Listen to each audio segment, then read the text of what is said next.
Oh yeah, whoa.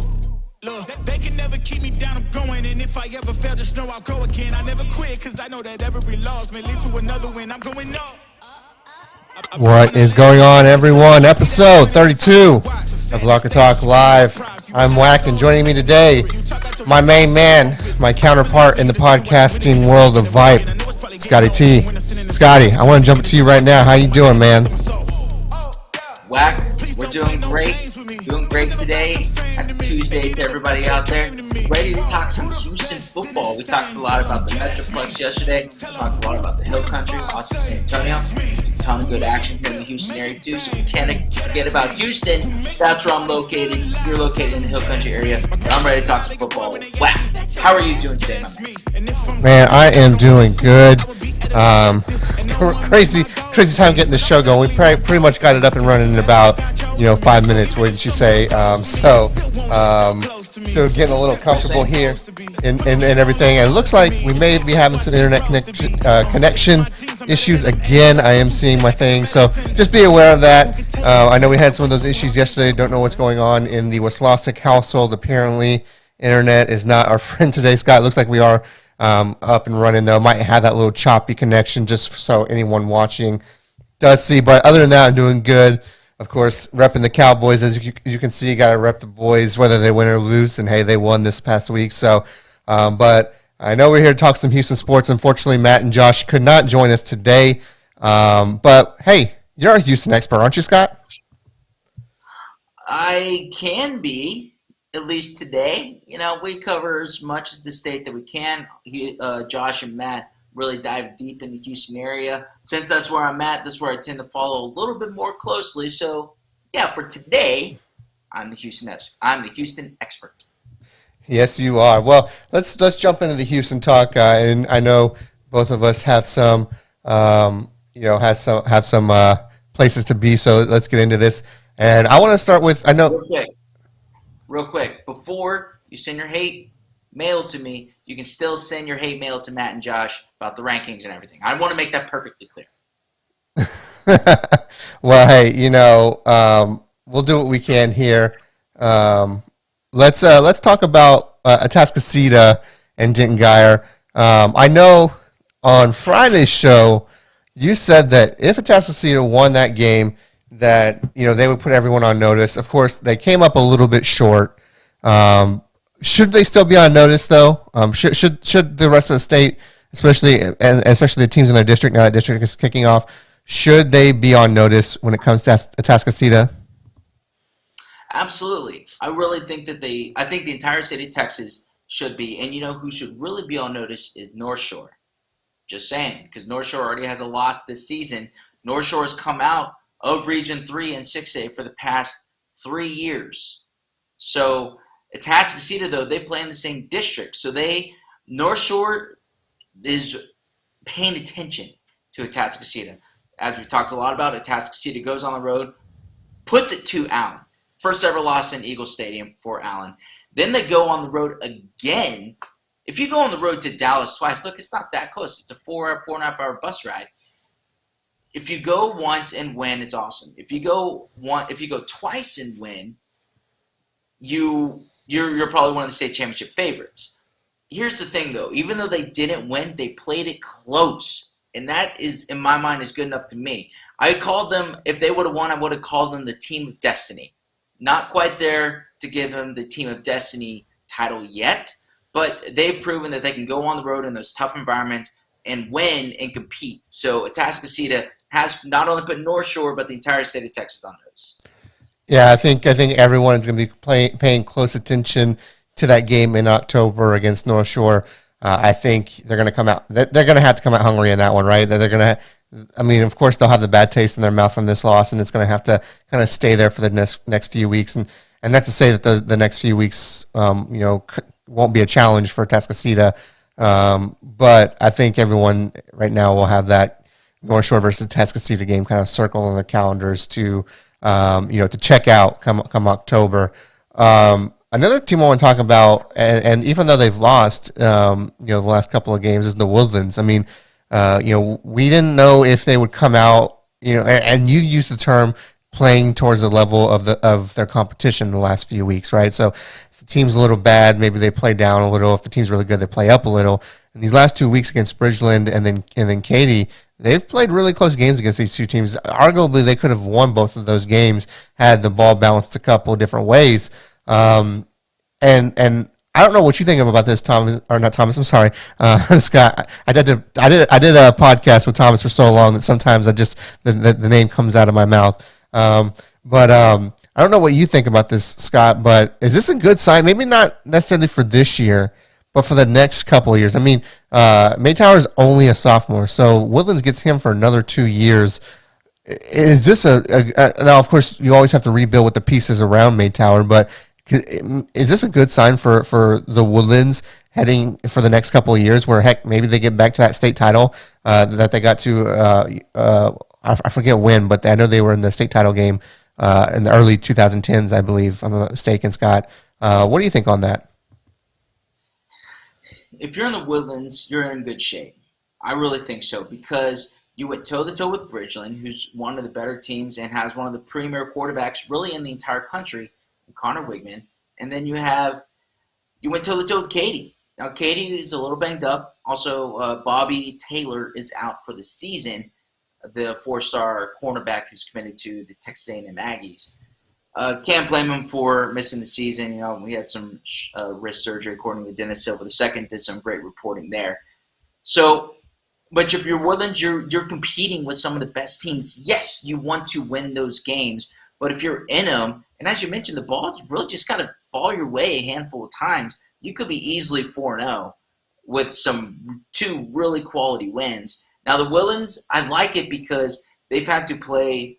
They're one of the smaller districts in the state, and so they've had to schedule more teams outside of their district. And so I would expect the Woodlands to go out and win a district, I believe it's 13-6A, and either 13-14-6A, and then they can rely on those past experiences and be like, hey, do you remember how we played Katy? We got a lot of confidence. They feel like they can play with anybody, not only in the city, but across the state and the region. Yeah, it's going to be interesting, though, with this injury for Katy. And then it's going to become, I think, does Katy go Division I or Division II? I think Division II is looking less likely for them, so they may have a tough road ahead of them. Although, I mean, depending on how things play out, Westlake could easily be, Division II, and that's going to be a little gift for Katy, if you will, that them two wouldn't have to play if both of them made to the state championship game. What's really interesting is that the Woodlands and Katy, they are two of the, I would say, premier programs. Katy won a state championship last year, 9 state titles, Westlake winning back-to-back state championships. Those two schools are always on the cusp of whether or not they go D1 versus D2, as opposed to an Allen or North Shore, who is going to go Division I, or the Woodlands in that case. So it's interesting how some of the two of the best programs in the state, it just really depends on the luck of the draw and how the dominoes fall. Yeah, which is really crazy to think about, and you gotta know that some of those smaller schools are probably in 6A are hoping Westlake ends up going D1, but we'll have to wait and see how the districts play out. Another team I want to talk about, and this is one we did the pick'em on Friday, and I know for those of you that don't know, on Wednesdays we do the VYPE Coaches Show. At 6 p.m. With Coach Williams and Coach McDowell. They also picked this game, and it was Dickinson versus Dobie. And Dickinson had those last, 2 very close games the last 2 weeks. It kind of almost like Woodlands-esque, right? So Woodlands had these 2 really good games that they lost. And the same thing happened with Dickinson for the last 2 games. But then they come out and they beat Dobie. Dobie, who had only allowed, if I'm not mistaken, 8 points, if I'm not mistaken, the whole season, gave up 48 to Dickinson in that 48-27 win by Dickinson. I know you were saying Dobie does Dobie things. They went undefeated last year before losing in the playoffs. What does this mean for Dobie? What does this mean for Dickinson, Scott? I think this is a really big statement win for Dickinson. Dickinson, in my opinion, has had one of the tougher roads to the playoff, or to start the season. Playing Manville, I think that Manville at the time was number 2 or 3 in the state in 5A. They go on and beat them. Then they go and play Ridge Point, lose by 2 points. Then they go and play Katy, and then lose by only a touchdown. So that's 2 losses with a combined score of 9 points, if I'm not mistaken, either 8 or 9. And then they go out and beat Dobie. That's a good bounce-back win. I think Dickinson was probably just they lost those couple of games. They felt like they had a chance to win, but just didn't. But this proves that, hey, they're fully capable of winning. They got a lot of talent, a lot of firepower on there, proving that they could not only beat Dobie, outscore him, but beat him. Yeah, I think it was definitely an impressive way for Dickinson trying to get over that hump, and they do. So congrats to them. Yeah, and also on the flip side, like if you're Dobie, I don't think you're too worried about it. Now you got to go back to the drawing board a little bit, kind of figure out, hey, how do we give up so many points? Got to show up that defense a little bit. The offense is still has a ton of firepower. So if you're Dobie, I'm not too worried, but you got to show up a few things.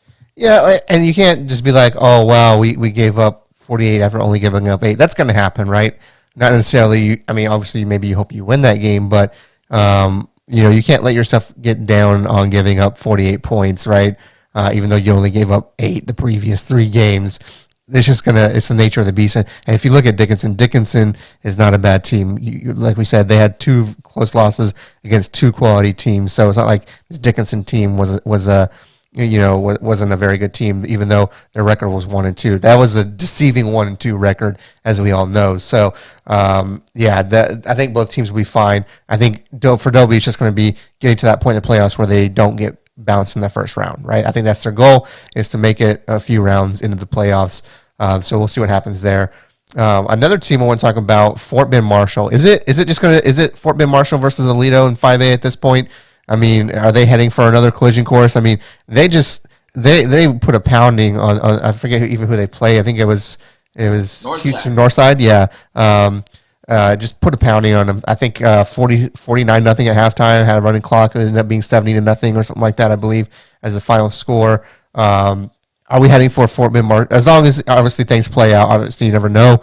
But on paper, does it look like Fort Bend Marshall versus Aledo again?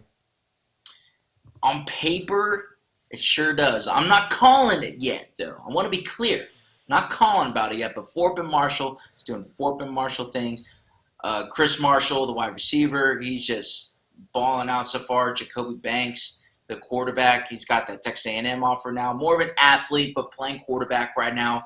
Coach James Williams is one of the best in the business, and he has got those guys locked in right now.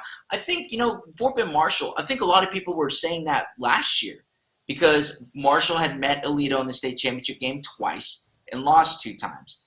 And so they were probably expecting to get back, but then they meet Crosby. And they were up on Crosby, but Crosby ends up coming away with the victory, making it to the state championship game against Aledo. So it definitely seems like it could play out that way, especially early on right now. But it's TBD, but, man, it looks good. Fort Bend Marshall looks great. Gosh, they look great. And you got to imagine those, that weren't seniors last year. What was that? They have tons of speed. Fort Bend Marshall, the M Block, they're all about speed. They're one of the best track programs led by Lloyd Banks over there, too. So, man, they just have a ton of speed on that field.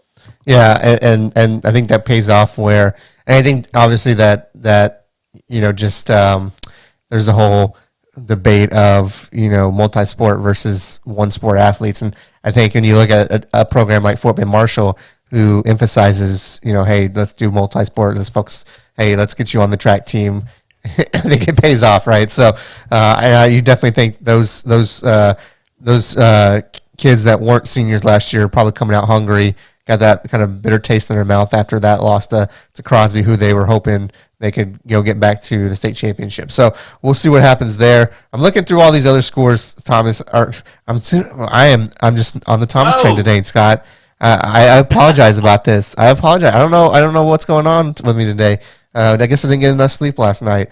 But I'm looking at all these other scores, and do you see? I don't know if you're looking at them as well. Do you see any that really stand out to you? I know the CE King versus Huntsville. I mean, Huntsville is a team that's perennially in the playoffs, making semi-deep runs, and CE King just went in there and handled the business 49-6.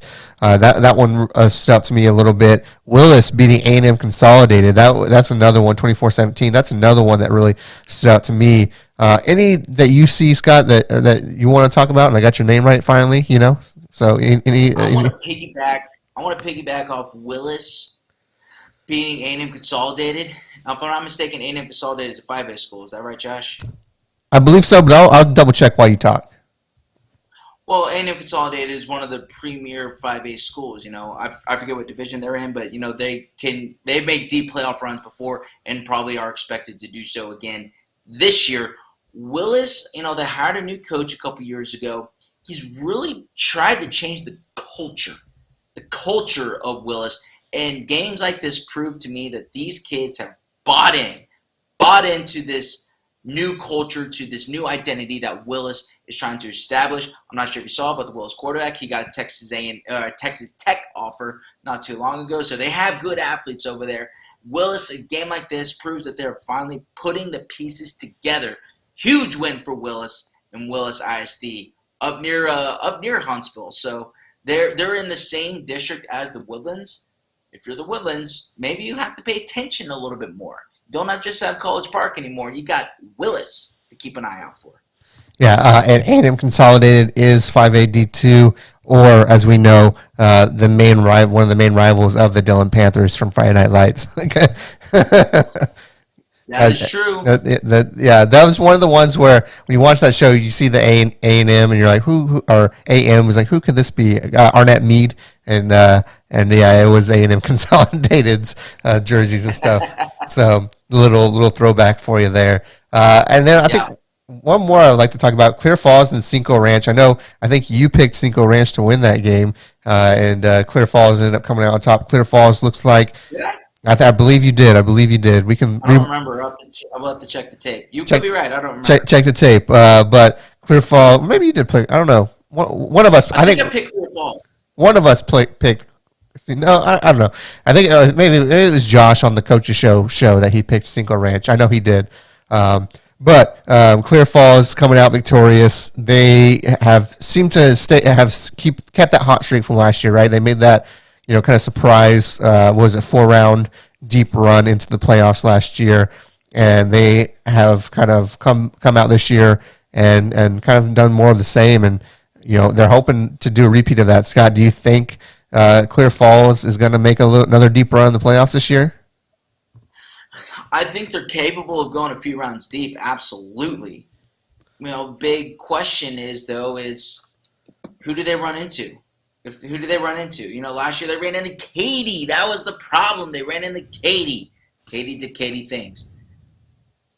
If they could easily run into Shadow Creek too. Shadow Creek, they're kind of under the radar right now, but I would say are still a really good team. So it really just depends on the playoff seeding at the moment. And so we won't find out. But Clear Falls, 4-0 on the season. They are doing some really good things down in South Houston. Very good things. And I think that's pretty much going to do it for our show today. And I mean, we don't have the experts to get more in depth, but just wanted to get on the show anyways and talk some sports. Scotty, do you have anything or any other games you want to talk about before we head off for today? I was trying to check the tape if I picked Clear Falls or Cinco Ranch. I'll have to let you know later. But there were a few things that jumped out to me here as I'm looking at some scores. Klein Kane beating Katy Taylor. Klein Kane, rough start to the season. They still got some good players over there, though. Matthew Golden, the wide receiver, the TCU commit. So they still got some playmakers over there, even though they don't have Jaden Blue for this season. I think that's a good win for Klein Kane. If they're going to get this season back on track, that was the win to do it. Katy Taylor's made some deep playoff runs in the past. Obviously, they don't have big Bryce Foster anymore, who's now, if I'm not mistaken, starting for the Texas A&M Aggies at center. So, but it's a good win for Klein Kane. They got beat up by Bridgeland early on. They got beat up by, I think, was it North Shore? Maybe Klein Oak played North Shore. Anyway, I want to give a shout-out to Klein Forest. Klein Forest Eagles 4-0 to start the year. You weren't expecting me to talk about Klein Forest, probably, but Klein Forest having a good start to the season. They got some major swag over there. I don't know if you've seen their unis or not, but they are fire. Love those. Another team that I wanted to talk about and give a shout-out to is Clements. Clements High School. Man, Clements is 4-0 for the first time in, I don't even know. I'm trying to pull it up right here. I lost it. Wait, let me pull up the scoreboard. But yeah, Clemens 4-0, Fort Bend ISD. Look, we talked in Fort Bend ISD. We talked a lot about Fort Bend Marshall, deservedly. Fort Bend Marshall being in the 5A ranks, but Clemens is in the 6A ranks, and they're doing some really good things right now. Clemens is one of those really, I would say, surprise 4-0 teams on the year. Let me see if I got some stats here. Oh, in the private school realm, I was at the second batch in Cypress Christian game. Oh, why were you there, Scott? Go ahead. Tell us why were you there? I was there because I was the guest captain, the alumni captain for the Second Baptist Eagles. Got to walk out there with the captains, got to see the coin toss. It was fun. I really enjoyed it. Humble brag. Really enjoyed it. Humble brag, no big deal. Ridgepoint bounced back with a dominant win over Fort Bend Austin, 64-0.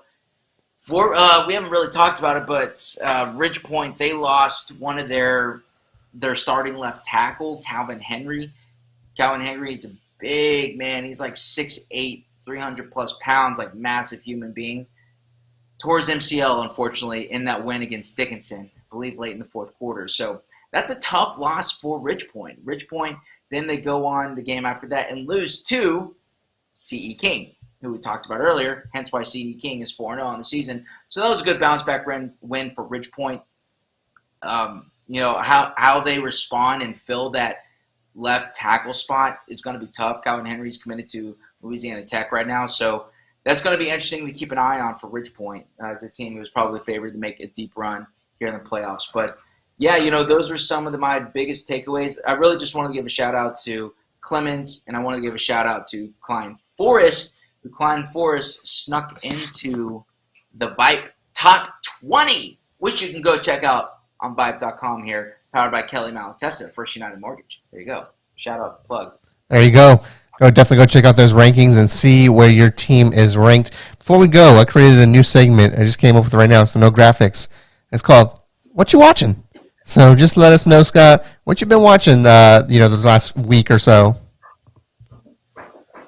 Like on Netflix or any other streaming platform? Yeah, what you been watching? Oh, gosh, I don't even know. I've been working so much. It's football season, man. I don't have time to watch anything. I have been when I do have time, though, I watch football. I watch a lot of football. Football, Ted Lasso, baby. You like my little play on words there? Ted Lasso, man. We talked a lot about it. It's one of the best shows that's out there right now. I'm also currently watching Marvelous Mrs. Maisel with my wife. How was that? I haven't watched that yet. How was that? It's great. I actually really like it. It's very clever, witty writing. It's fast paced, so it feels like though I'm watching a production, like a play or some sort of musical on my TV. So I guess speaking of musicals, the other show I watched this last weekend was Schmigadoon. That's a show I've never heard of. Oh yeah, I got a shout out from the audience over there. Schmigadoon, man. Is that the one with Michael Keenan, yeah, and like they get trapped in like this world. I've seen a preview for it. Is that right? Am I right on that? Yes, they get trapped in this world, and the world is a musical, and the guy hates musicals. He's like, this is terrible, and then they just start singing and dancing, and he's like, wait, why are they dancing right now? Why are they singing? This is weird. I don't understand this. Like, well. I probably saw a preview for that while watching Ted Lasso, which is probably all right. So are those the things you've been watching, Scott? Yes. How about you?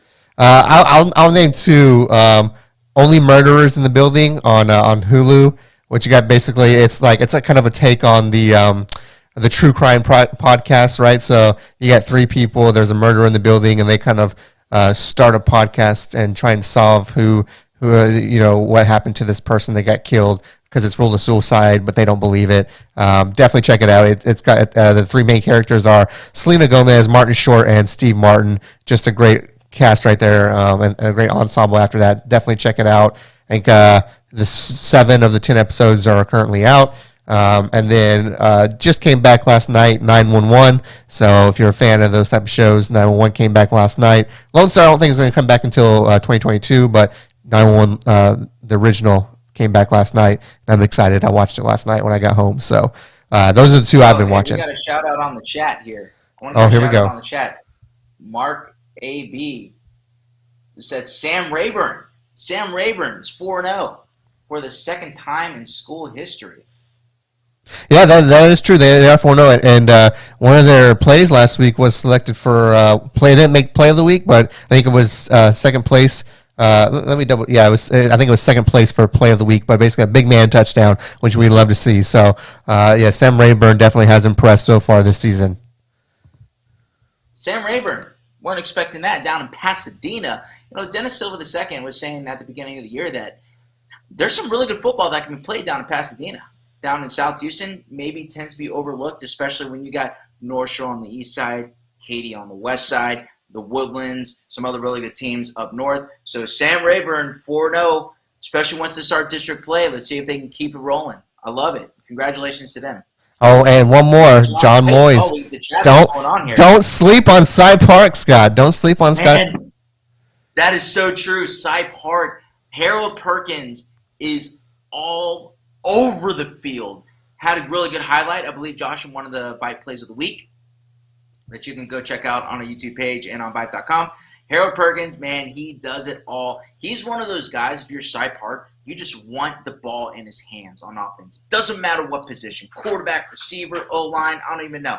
He'll do it all. And then you put him on the defensive side, you ball hawk, turnover machine. The guy's a stud. And wherever he ends up going for college, that team is going to be lucky to have him because he's a true talent. Yeah, 100%. Well, I think that is going to do it for our show today. Scott, before we get out of here, I always like to turn to you, the man, the plug man. Go ahead and plug everything for us.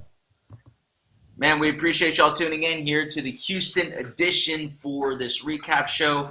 Tomorrow we have the VYPE podcast, and then we have the Coaches Show with Coach James Williams of Fort Bend Marshall, who we were talking about earlier. M Block, they are rolling right now.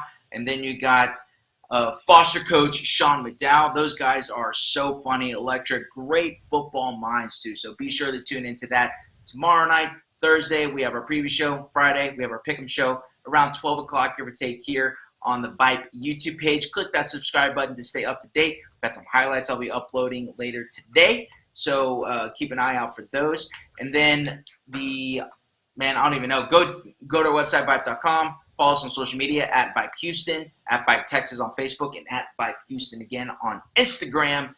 And I'll be uploading this on podcast version too. So if you missed the video version here on YouTube, you can listen to the audio version wherever you find your podcast. Apple Podcasts, Spotify, Stitcher, you name it, it will be there. Josh, did I miss anything? No, I think you pretty much, you did miss one thing. 12 p.m. tomorrow is the Coaches Show with St. Pius Coaches Show with Craig Cranfield. So we got 3 huge shows. Wednesday's a stacked day for us. We got, like you said, the VYPE podcast at 10, the Craig Cranfield show at noon, and then the Coaches Corner at 6 p.m. Be sure to tune into those. And hey, like you said, if you don't get to watch it live, tune into our podcast while you drive. I listen to some of our podcasts while we drive because, what better way to kill a drive than by listening to some sports podcast. And ours specifically. Why not? Just do it. Until then, we'll see you tomorrow with our 3 shows. And then myself, and hopefully Scott will be back on Thursday for our preview show. Until then, everyone, peace out.